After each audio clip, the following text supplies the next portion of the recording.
नमस्कार। अपने India politics channel पर इंडिया पॉलिटिक्स पार्ट 2 इस चैनल पर आपके साथ अजय कुमार झा। मैं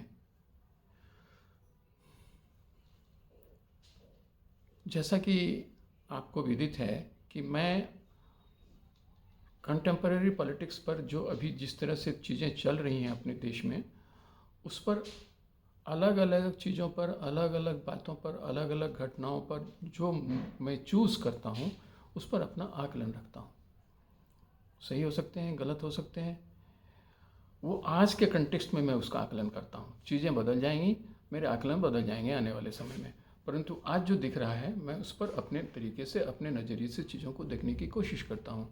उसी कंटेक्स्ट में अभी जिस तरह से गहमागहमी देश में चल रहा है पॉलिटिकल प्लेटफॉर्म पर, उस पर ही मेरी चर्चा होती है। आपको पता है, आप इससे इत्तेफाक रख सकते हैं, नहीं भी रख सकते हैं, मेरा उसमें कोई परहेज़ नहीं है।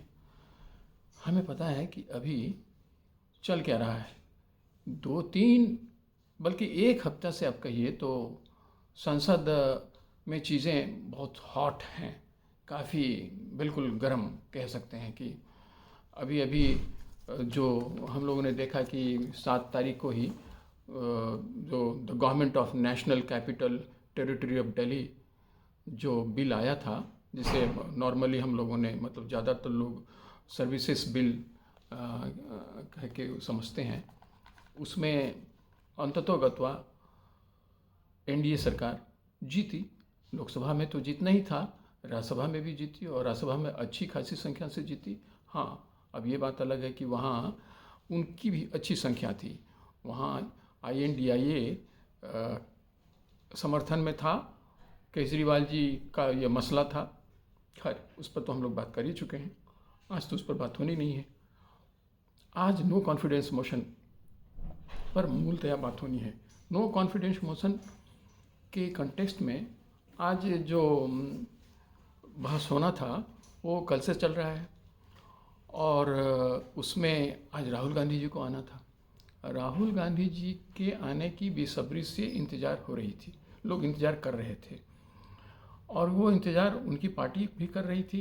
INDIA अलायंस जो बना है उसके सभी महारथी कर रहे थे, और सच पूछिए तो लोग भी कर रहे थे, क्योंकि मसला खास था। राहुल गांधी जी की सदस्यता बहाल हुई है फिर से। अभी माननीय सुप्रीम कोर्ट के आदेश के अनुसार इस पर जो उन पर जो मसला चल रहा है मोदी सरनेम को लेकर के, और जिस वजह से उन्हें दोषी करार दिया गया था गुजरात के न्यायालयों द्वारा, अंततोगत्वा वहाँ के हाई कोर्ट के द्वारा भी, उसको तात्कालिक तौर पर सुप्रीम कोर्ट, माननीय सुप्रीम कोर्ट ने उस पर रोक लगाई है। ये तो हमें, आपको भी पता है, इस पर भी हम लोगों ने चर्चा किया है। लेकिन सवाल ये था कि उसकी वजह से राहुल गांधी जी एक बड़े इम्पॉर्टेंट व्यक्तित्व अचानक से हो गए थे। वो इम्पॉर्टेंट व्यक्ति वो पहले से भी हैं। भारत की राजनीति में उनकी साख को चैलेंज करना अपोजिशन पार्टीज़ के लिए तो बहुत ही मुश्किल है। इवन जो सत्ता में हैं उनके लिए भी मुश्किलात हैं, वो इतना आसान नहीं है। खैर, तो आज उनका भाषण होना था और आज उनका भाषण हुआ। उन्होंने जिस इशू पर नो कॉन्फिडेंस मोशन को लाया गया था कांग्रेस की ओर से, और जिस पर बाकी अपोजिशन पार्टियों ने साथ दिया था, उस पर आज राहुल गांधी जी को बोलना था। राहुल गांधी जी आए, लगा कि बड़ी बड़ी चीज़ें होंगी, बड़ी बड़ी बातें होंगी, और हुई भी। राहुल गांधी जी, इसमें सबसे इम्पॉर्टेंट बात यह है कि फैक्ट्स क्या हैं वो हमें और आपको कई अन्य जगहों से मिल जाएगा, परंतु उसके एनालिसिस वाले पार्ट को मैं ज़्यादा एम्फेसाइज करना चाहूँगा।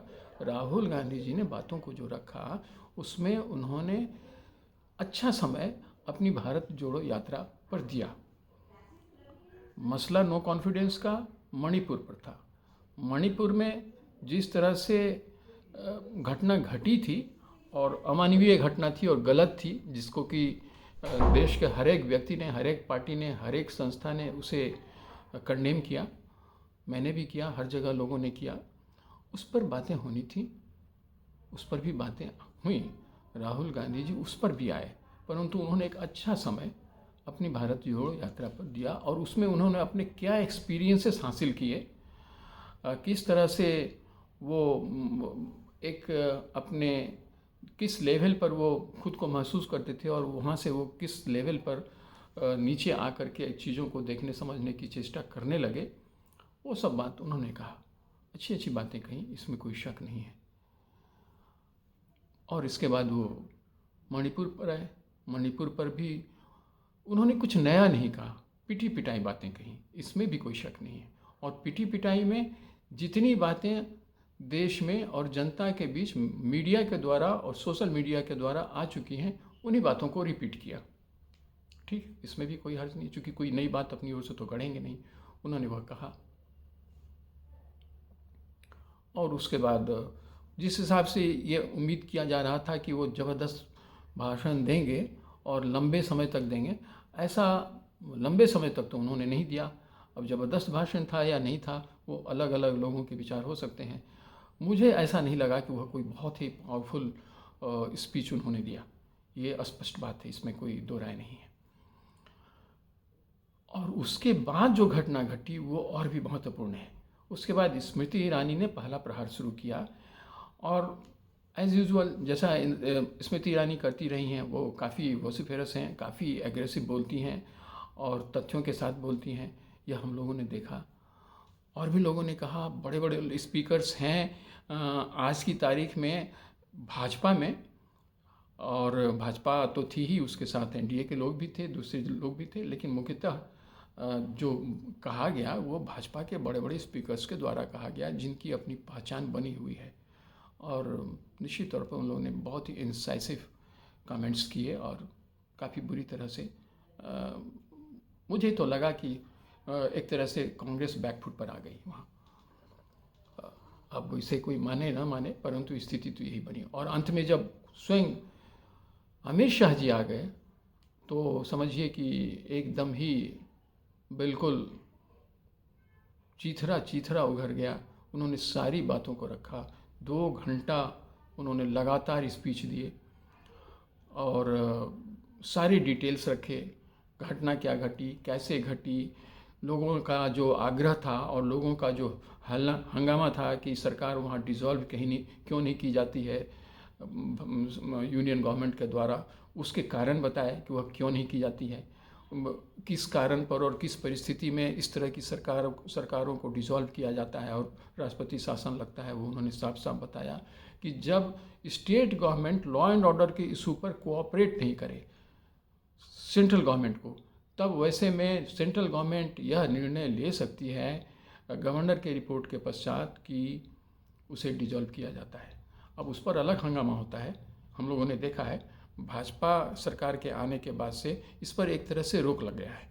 एक आध बार भाजपा ने भी प्रयास किया था, परंतु माननीय सुप्रीम कोर्ट, माननीय न्यायालय के द्वारा, वो हाईकोर्ट के स्तर से ही संभवतः, जहाँ तक मुझे याद आ रहा है कि वो उस पर वो रद्द हो गया था। उसके बाद नॉर्मली वो भाजपा इस तरह का प्रयास करती भी नहीं है। अब ये अलग बात है कि कांग्रेस के समय में ऐसे डिसोल्यूशंस अनेक बार हुए हैं, तो वो भी उन्होंने कहा। लेकिन अंत में जो एक घटना घट गई जिसमें आरोप लगा राहुल जी पर, स्मृति ईरानी ने लगाया और उनके साथ भाजपा के कई अन्य महिला एमपीज ने भी लगाया कि उन्होंने कुछ चलते चलते कुछ ऐसे व्यवहार दिखला दिए जो संसदीय नहीं माना जा सकता है। अब इस पर बहस चल रही है और इस पर बहस ज़्यादा तेज हो गई है देश में। ऐसे में इसके क्या प्रभाव पड़ेंगे, जो आगे क्या होने वाला है, मुझे लगता है कि ये एक तरह से बैकफायर कर गया कांग्रेस के लिए। ये नो कॉन्फिडेंस मोशन, और सच पूछी तो INDIA के लिए ये नो कॉन्फिडेंस मोशन बैकफायर कर गया। उन्हें तो पता था कि नो कॉन्फिडेंस मोशन में वो तो पास होना नहीं है, उनके पास संख्या है ही नहीं। और वैसे में सिर्फ प्रधानमंत्री आकर के स्पीच दें, इस बात की जिद पर इन लोगों ने बैल मुझे मार कर लिया। ज़रूरत नहीं थी, क्योंकि अभी तो प्रधानमंत्री का कल आना बाकी है। अभी तो अमित शाह जी ने ही बड़े ज़बरदस्त प्रहार किए हैं, उसके काउंटर्स भी दिए हैं।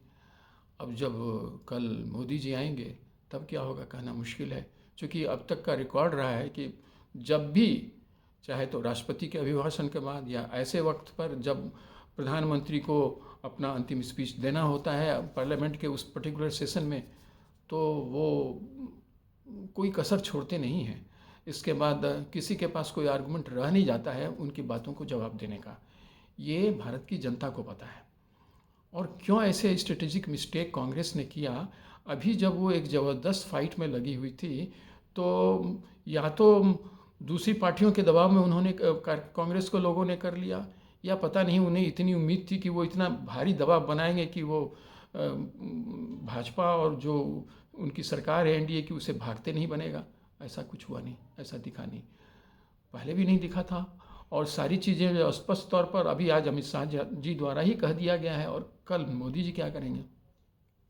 मुझे लगता है कि कांग्रेस को अपने स्ट्रेटेजी को रीराइट करने की ज़रूरत है, रीइवैल्यूएट करने की ज़रूरत है, उसे असेस करने की ज़रूरत है कि आपका स्ट्रेंथ क्या है, स्ट्रेंथ आपका क्या है। आप ज़बरदस्त प्रहार नहीं कर सकते हैं क्योंकि आप बैकफुट पर आ जाते हैं कई चीज़ों को लेकर के। नेतृत्व राहुल गांधी जी करते हैं, कई बार वो काफ़ी मारक प्रहार करते हैं, इसमें भी कोई शक नहीं है, लोगों ने यह देखा है। और ये बात अलग है कि उसी मारक प्रहार करने के क्रम में कई बार उनसे चूक भी हो जाती है, और वह जो चूक होती है तो सारे प्रहार जो उसके स्ट्रेंथ को, उसके इंटेंसिटी को काफ़ी हद तक न्यूट्रलाइज कर देता है। कई बार कोर्ट में भी इन्हीं प्रहारों के कारण उन्हें एक माफ़ी भी मांगनी पड़ी है। और कुछ घटनाएं ऐसी घटी हैं जिसकी वजह से राहुल गांधी जी स्वयं भी न्यायालय के द्वारा बेल पर भी हैं, और भी उनके परिवार के लोगों पर कुछ इस तरह की बात है। तो यह सब जानते हुए भी कमज़ोर पॉइंट्स को पकड़ना चाहिए था, वो उन्होंने पकड़ा नहीं। और जो जिस तरह से भाजपा तैयारी करती है वहाँ वो आज बहुत कमज़ोर दिखे। आने वाले समय में कल तो और भी कमज़ोर दिखेंगे, या इसको पक्का मान करके चलिए। इसलिए नहीं कि मैं तो बिल्कुल न्यूट्रल ऑब्जर्व करता हूँ चीज़ों को, और मुझे जो सही लगता है मैं वही कहना चाहता हूँ। अब आपको या हमारे जो सुनने वाले लोगों को हो सकता है वो सही नहीं लगे, ये उनका आकलन हो सकता है, मैं अपनी बात कर रहा हूँ। तो मेरा अपना अंडरस्टैंडिंग है कि INDIA जो, एक तो देखिए, एक तो इन लोगों ने अपना ऐसा एब्रिविएशन रखा है। अब वो भी देखिए वो कितना बड़ा स्ट्रेटेजिक मिस्टेक था।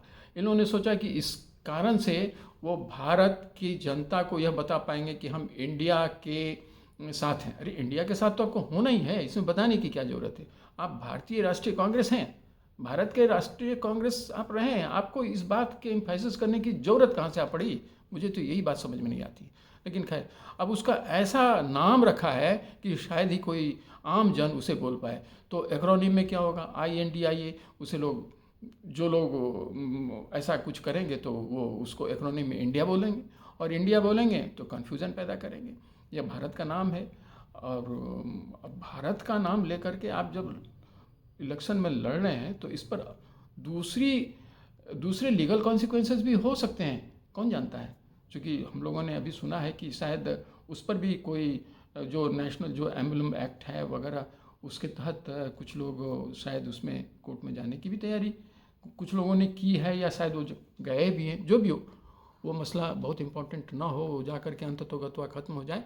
परंतु ये एक तरह से डिफेंसिव तरीका था उनका, तो वहाँ एक मिस्टेक। दूसरा मिस्टेक यहाँ कि चीज़ों को की तैयारी बहुत महत्वपूर्ण नहीं थी, तरीके से नहीं थी। आपको चीज़ों को ज़्यादा मजबूती के साथ और मेहनत के साथ रखना चाहिए, मेरा ये मानना है। इसलिए आज का राउंड तो बीजेपी के खाते में गया, अब कल देखते हैं क्या होता है। अगर आपको मेरी बातें सही लग रही हैं तो आप इसे सब्सक्राइब करिए, आप इसे लाइक करिए, और शेयर भी करिए। Thank you. प्लीज़ मुझे इजाज़त दीजिए। धन्यवाद। जय हिंद।